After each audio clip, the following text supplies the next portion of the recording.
से एक बड़ी खबर आ रही है जहां पर भूधसाव का लाइट डिटेक्शन एंड रेजिंग सर्वे शुरू किया गया है।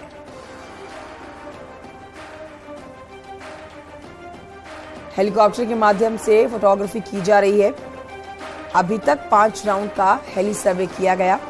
अलकनंदा नदी के तट से ओली तक सर्वे किया जा रहा है। 9 वार्डों में ये सर्वे किया जा रहा है। नितिन सेमवाल इस सर्वे की पूरी जानकारी देंगे। नितिन सेमवाल, सर्वे चल रहा है, भूधसाव का ये सर्वे है, क्या कुछ जानकारी मिल रही है? जी, निश्चित रूप से जिस तरीके से जोशीमठ में 2 जनवरी के बाद जो भूस्खलन की स्थिति पैदा हुई थी, अलग अलग संस्थानों ने यहाँ पे सर्वे किया था और आज बताया जा रहा है कि सुबह से हम देख रहे हैं कि LIDAR यानी कि लाइट डिटेक्शन जो एंड रेंजिंग जो एक सर्वे होती है, हेलीकॉप्टर के माध्यम से ये सर्वे की जाती है और उन इलाकों का जो भूस्खलन के जो इलाके हैं उनको जानने की कोशिश की जा रही है कि आखिर यहाँ पे भूस्खलन की स्थिति कैसे पैदा हो रही है, क्या वो कारण हो सकते हैं जो जोशीमठ में जो भूस्खलन के लिए सबसे बड़े कारण बने हैं। तो उन चीजों को जानने की यहाँ पे अभी बारीकी से कोशिश की जा रही है और लगभग 4 से 5 राउंड जो अलकनंदा नदी और औली तक का जो इलाका है वहां पे हेलीकॉप्टर के माध्यम से उसकी फोटो ली गई है और फोटो से पता चल पाएगा कि आखिरकार ये हलचल का प्रमुख कारण क्या है। जी ठीक है, बहुत शुक्रिया आपका नितिन सेमवाल। जानकारी के लिए नजर बनाए रखिए इस सर्वे पर।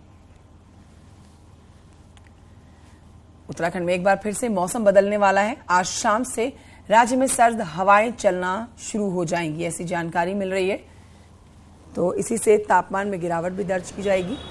मैदानी जिलों में हरिद्वार और देहरादून में ठंडी हवाएं चलने के पूरे आसार हैं। पहाड़ों में भी ठंड बढ़ सकती है। हालांकि ये सिर्फ 2 दिन की ही बात है। 2 दिन तक ये सर्द यूं ही रहेगी। लोगों को परेशान होना पड़ेगा क्योंकि 28 फरवरी से एक बार फिर से राज्य में तापमान बढ़ेगा और मार्च के पहले हफ्ते में तापमान 35 डिग्री तक जा सकता है।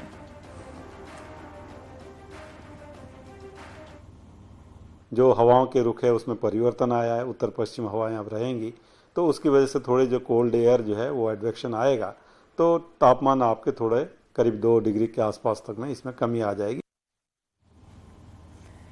ग्लेशियर लेडी के रूप में जाने जाने वाली उत्तरकाशी की शांति ठाकुर ने हिमालय क्षेत्र में आ रहे बड़े परिवर्तन पर एक बार फिर से हिमालय नीति बनाने की मांग की है। उन्होंने इस बार सर्दियों में बारिश नहीं होने पर ग्लेशियर के भविष्य पर चिंता जताई। उन्होंने कहा कि हिमालय क्षेत्र में मानवीय हलचल से लगातार ग्लेशियर्स को नुकसान हो रहा है। इसी का परिणाम है कि फरवरी महीना खत्म होने के बाद भी कई क्षेत्रों में बर्फबारी नहीं हुई है।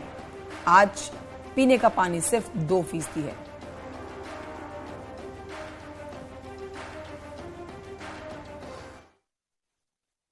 अभी आप देख रहे हैं दिसंबर पूरा चले गया था और जनवरी पूरी चली गई, फरवरी पूरी चली गई, लेकिन आज जो है ना पूरा हिमालय जो है ना बर्फ विहीन है। उसका कारण एक ही है क्योंकि हिमालय को हमने जो है बिल्कुल कमाई का साधन बना दिया है। हिमालय को हम जो है चाह रहे हैं कि कितना हम दोहन करें। तो ये आज आने वाले वक्त के लिए जो है ना आप लोग देखते हैं कि आज पीने का पानी मात्र 2% है पूरे विश्व में। और ये बात करते हैं चारधाम यात्रा की, जो कि जिसकी तैयारियां शुरू हो चुकी हैं। गंगोत्री धाम के मुख्य पड़ाव स्थल उत्तरकाशी के प्रवेश द्वार पर इन दिनों कूड़े का अंबार लगा हुआ देखा जा रहा है। गंगा नदी के ठीक ऊपर तामाखानी में नगरपालिका शहर भर का जो कूड़ा है वो डंप किया जा रहा है। आपको बता दें कि बीते 4 सालों में शहर के एंट्री गेट पर लगे हुए कूड़े का ढेर बढ़ता ही जा रहा है। कूड़े के डंपिंग जोन के यहाँ बनने के बाद कूड़ा जो है गंगा नदी में जा रहा है। गंगा मैया इससे मैली हो रही है। दूसरी ओर शहर भर में भी गंदगी फैल रही है।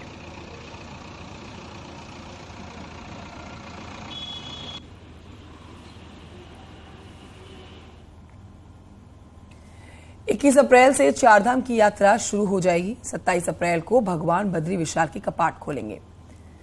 ऋषिकेश से बद्रीनाथ धाम तक जो इसकी दूरी है वो 291 किलोमीटर है। पहले इस सफर को पूरा करने में 10 से 12 घंटे लग जाते थे, लेकिन अब सड़कों की हालत सुधरने के बाद आप महज 8 घंटे में ही यात्रा को पूरा कर लेंगे। हालांकि अभी भी कुछ जगहों पर सड़क को ठीक करने का काम जारी है। जोशीमठ से मारवाड़ी पुल तक सड़क काफी खराब है, लेकिन उसको लेकर लगभग काम तेजी से जो चल रहा है, जल्द वो काम पूरा किया जाएगा और यहाँ भी सड़क का हिस्सा ठीक कर लिया जाएगा। सड़क चौड़ीकरण का जिम्मा नेशनल हाईवे को दिया गया है।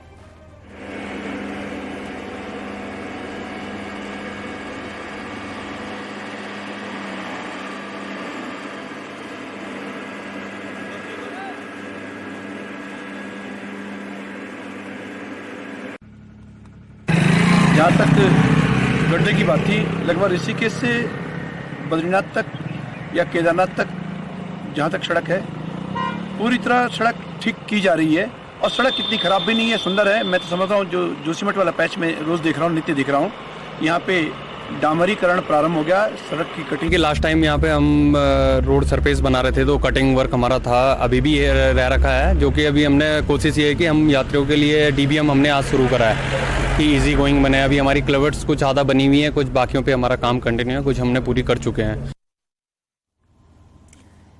अगर आप भी बद्रीनाथ और केदारनाथ मंदिर जाकर रील्स या फिर वीडियो बनाते हैं तो हमारी ये खबर आपके लिए है। इस यात्रा सीजन में बद्रीनाथ केदारनाथ मंदिर में मोबाइल ले जाने पर बैन हो सकता है। देखिए रिपोर्ट। मेरा हाथ देखो ना बाबा, क्यों छोड़ देते हैं निभाने वाले। बजी है बीट, चढ़ी है मस्ती, गाएंगे गीत, छोड़ के सारी फिक्रा खुशियां बांटेंगे। धार्मिक स्थलों की मर्यादा और आस्था को देखते हुए बद्रीनाथ केदारनाथ मंदिर समिति मंदिर परिसर में मोबाइल के इस्तेमाल पर बैन लगाने का मन बना रही है।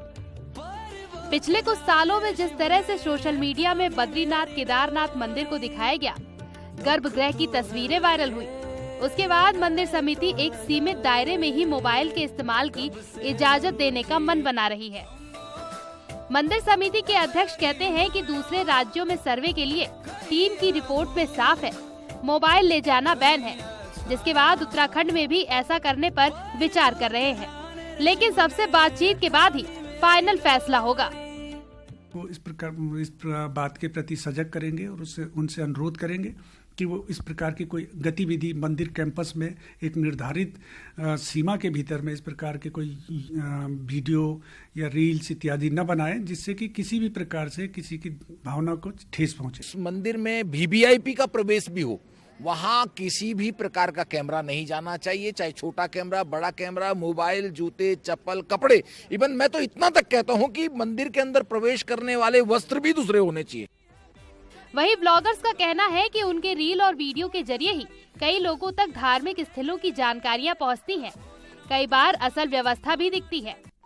अगर कोई गलत कर रहा है तो कार्रवाई करें, लेकिन मोबाइल बैन नहीं होना चाहिए। और ब्लॉगर होने के नाते मुझे नहीं लगता है कि केदारनाथ धाम में व्लॉग बनाने पर भी किसी को भी कोई आपत्ति हो। ब्लॉगर जा रहे हैं, ब्लॉगर अपनी पूरी ट्रैवलिंग दिखाते हैं, वहाँ पे चीज़ें और भी दिखा रहे हैं वो लोग कि वो रुक कैसे रहे हैं, खाना कैसे मिल रहा है वहाँ पे, और जहाँ पे वो रुक रहे हैं उन लोग का नंबर वगैरह सब प्रोवाइड करते हैं वो लिंक में। तो किसी को अगर प्लान करना है तो वो ब्लॉगर्स के थ्रू उनके ब्लॉग्स देख के सब कुछ नंबर लेके पहले से अपना फुल प्लानिंग के साथ बजट बना के वहाँ तक जा सकता है। धार्मिक स्थलों की मर्यादा बनी रहे, इसीलिए मोबाइल पर बैन का फैसला लिया जा सकता है, लेकिन इससे कई ब्लॉगर्स के साथ ही फोटोग्राफी पसंद लोगों को भी झटका लग सकता है। न्यूज़ 18 के लिए देहरादून से भारती सकलानी की रिपोर्ट।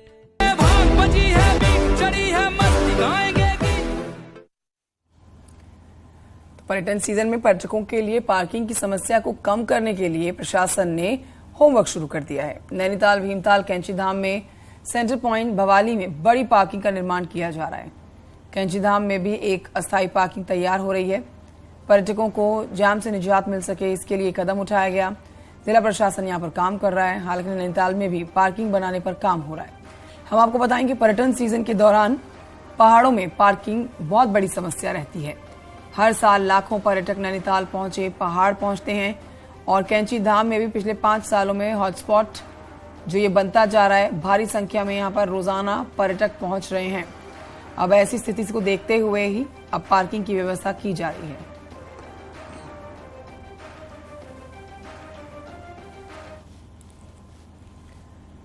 उत्तराखंड एसटीएफ ने फर्जी गाड़ियों के फर्जी इंश्योरेंस बनाने वाले गिरोह का भांडाफोड़ किया। पर्दाफाश करते हुए एसटीएफ ने इस मामले में दो आरोपी अब्दुल और कबीर को रुड़की से गिरफ्तार किया। अभी तक 500 से ज्यादा 4 व्हीलर गाड़ियों का इंश्योरेंस 2 व्हीलर के नाम पर किया गया था। ये लोग ऑनलाइन इंश्योरेंस के नाम पर लोगों को फर्जी इंश्योरेंस के कागज पकड़ा देते थे, लेकिन एक्सीडेंट में जब कोई क्लेम करता था तो उनको केवल चक्कर काटने का काम करना पड़ता था। अब इस पूरे फर्जीवाड़े में इंश्योरेंस कंपनी के ऐप में कुछ खामियां भी नजर आई हैं। कंपनी के ऐप में कुछ कमियां होने के चलते ये फर्जीवाड़ा हो रहा था।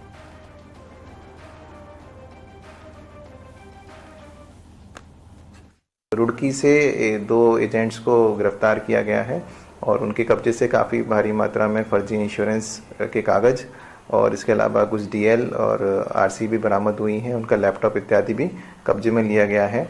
उनसे पूछताछ की जा रही है। कुछ अन्य लोगों के भी नाम आने की संभावना है और शीघ्र ही उन पर भी। चंपावत मुख्यालय के जिला अस्पताल में आने वाले मरीजों को अब पहले से बेहतर सुविधाएं मिलेंगी। जिला अस्पताल में आईसीयू से जुड़े स्टाफ की तैनाती हो गई है, जिसके बाद अस्पताल में आ रहे गंभीर मरीजों को आईसीयू में भर्ती किया जा सकेगा। चंपावत डीएम के मुताबिक सीएम धामी के आदेश के बाद जिला अस्पताल में आईसीयू के स्टाफ के साथ साथ ईएनटी और स्किन डॉक्टर की भी तैनाती हो गई है। इसके बाद गंभीर मरीजों को हल्द्वानी या बरेली रेफर नहीं करना पड़ेगा।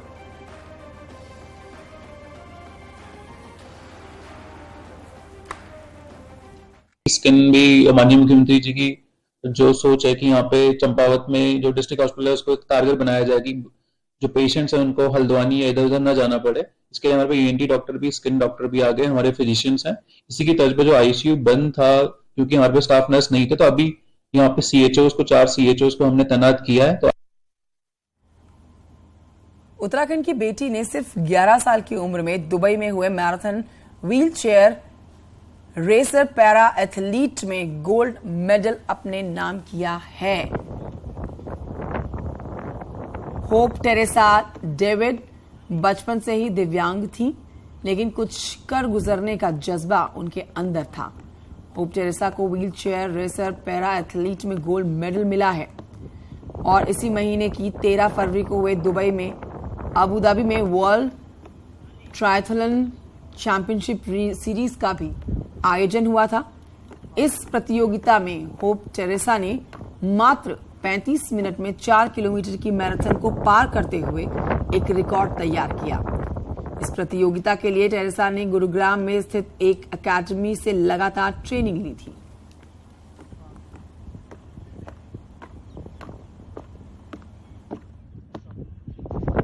मैं उत्तराखंड से हूँ।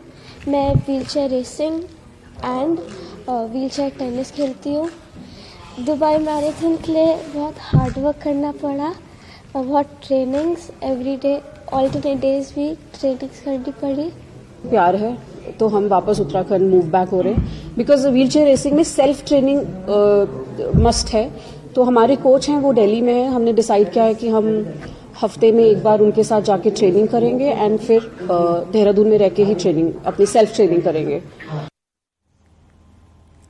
और ये बढ़ते आगे योग नगरी ऋषिकेश की तरफ आपको लिए चलते हैं, जहां पर 1 मार्च से अंतर्राष्ट्रीय योग फेस्टिवल का आयोजन होने जा रहा है, जिसमें देश विदेश के योग साधक गंगा तट पर अपने योग कलाओं का आदान प्रदान करेंगे। उत्तराखंड सरकार इस फेस्टिवल की तैयारी में जुट गई है। पर्यटन सचिव सचिन कुर्वे ने जीएमवीएन के गंगा रिजॉर्ट में तैयारियों का जायजा लिया। बताया कि सीएम धामी इस फेस्टिवल का उद्घाटन करेंगे।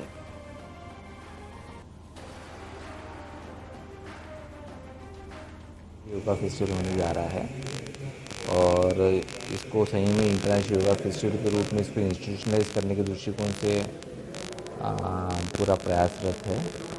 और 1 तारीख को माननीय मुख्यमंत्री महोदय द्वारा परिवहन मंत्री महोदय, वन मंत्री महोदय, अर्थ मंत्री महोदय उनके उपस्थिति में इसका उद्घाटन किया जाएगा। उत्तराखंड सरकार में दर्जाधारी